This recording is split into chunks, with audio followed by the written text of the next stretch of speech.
Então, professora Rosane, vou estar dando um breve resumo do que vocês encontraram no material de vocês lá de Geografia do 7º ano. Então, lá no material que vocês têm é os setores da economia, tá? Então, nós temos a população, ela seja empregada ou desempregada, ela tem a destinação para 3 setores dentro da nossa economia, falando ao pé da letra, tá? Então, esses 3 setores são os setores primário, secundário e terciário. Cada um deles possui uma característica específica, tá? Por exemplo, o setor primário, tá? As atividades que estão relacionadas com a sua produção, ou seja, as mercadorias que são produzidas por eles, não sofrem alteração e são comercializadas in natura, tá? In natura quer dizer não sofrem modificações. O que acontece? Acredita-se que, por causa disso, motivos levam um país com maior concentração econômica no setor primário a sofrer problemas com deficiência alimentar. O que acontece? A baixa produtividade e agricultura de exportação, quer dizer, mandam esses materiais in natura para fora para ser beneficiado, tá? Por exemplo, estão relacionados com isso atividades de agricultura e pecuária para esse setor, tá? Extrativismo mineral de produtos como petróleo, ferro, manganês, bauxitas também são encontrados nesse setor da economia. Por exemplo, tá? Para a gente citar, se o agricultor produz o milho, colhe ele, mas não transforma ele em nenhum tipo de farinha, ele é um setor primário. Porém, se um agricultor produz o milho e vende processado, tá? E ele é transformado, essa transformação já pertence ao setor secundário, tá?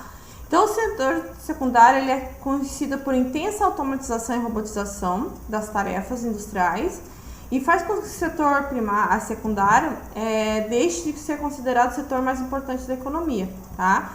Então, fez com que todo esse processo, então essa transformação do milho em óleo, em outros alimentos papel do setor secundário.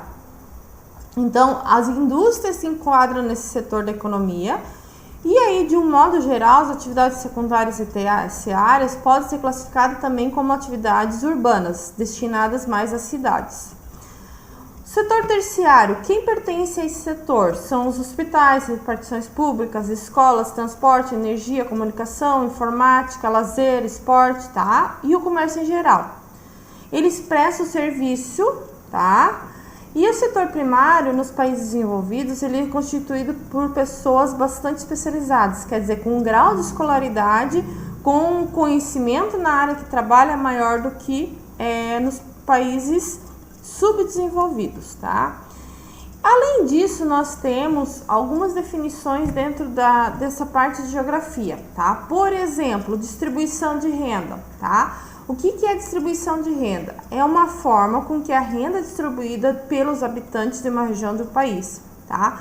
O que acontece? Para haver um planejamento governamental atenda às reais necessidades da população, é preciso levar em consideração o número de pessoas, o sexo, a idade das pessoas e o quanto elas ganham, o poder aquisitivo delas, realmente fazendo a análise.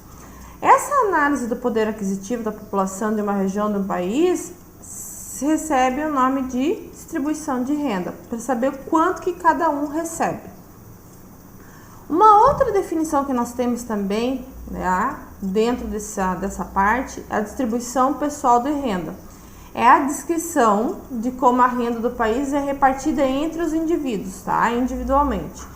Uma outra coisa que nós também temos é a distribuição funcional de renda. Nessa aqui é composto pelo total de ganhos de uma economia de determinado período e repartido entre os seus segmentos sociais, não individualmente, mas segmentos, tá? Atividade econômica, tá? É o resultado que é necessário medir para se obter o crescimento da economia dentro de um determinado país. Dentro dessas atividades econômicas, para ter esse crescimento econômico, tem que haver um planejamento governamental. Quer dizer, esse planejamento governamental ele vai avaliar corretamente a riqueza que é produzida por esses vários setores para ver o quanto houve de crescimento econômico. aí, dentro desse crescimento econômico, essa produção toda, nós temos o Produto Interno Bruto, tá? O PIB que eles falam, que é a sigla que representa de tudo que é produzido em mercadorias e serviços, tá? O que resulta dessa produção se chama PIB. E aí a gente sabe que tem que haver, tá, um sistema tributário. É um mecanismo de distribuição da renda de forma de serviços públicos. Quer dizer que o sistema tributário ele coloca um valor sobre o que você produz para esse valor ser revertido para o governo. Poder aquisitivo, então, é a capacidade que uma pessoa tem, né, ou a população de adquirir bens. Quer dizer, se ele tem um poder aquisitivo bom, tá, ele vai adquirir bens com esse poder aquisitivo. E a economia, como a gente já falou anteriormente, é uma das ferramentas para facilitar o entendimento da distribuição de renda. Concentração de renda, quando a gente fala concentração, quer dizer que a gente tem algo concentrado em algum lugar. Quando a gente fala de renda, dinheiro. Então, é a expressão que descreve um processo de acumulação de renda por parte de uma coletividade em comparação ao restante do grupo. A gente tem uma renda muito concentrada em um determinado lugar e falta em outro, tá? Então, isso daqui é um pequeno resumo do que vocês vão encontrar lá no material de suporte de vocês. Desejo a todos um bom dia, uma boa semana e até mais!